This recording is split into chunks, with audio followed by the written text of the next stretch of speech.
गडचिरोलीतून। गडचिरोलीत काँग्रेस नेते राहुल गांधींविरोधात आंदोलन सुरू आहे। भाजपा व्हीपसह बजरंग दलाकडून आंदोलन सुरू आहे। राहुल गांधींनी हिंदूंबाबत केलेल्या वक्तव्याचा यावेळी जोरदार निषेध करण्यात येतोय। आंदोलकांकडून राहुल गांधींविरोधात जोरदार घोषणाबाजी देखील करण्यात येते।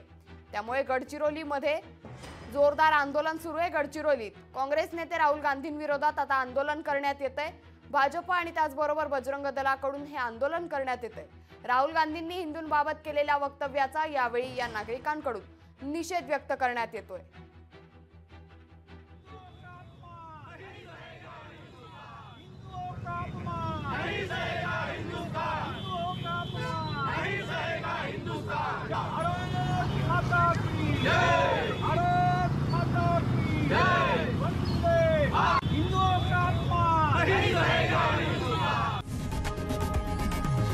लोकशाही मराठी ऐका, पहा, जागरूक रहा।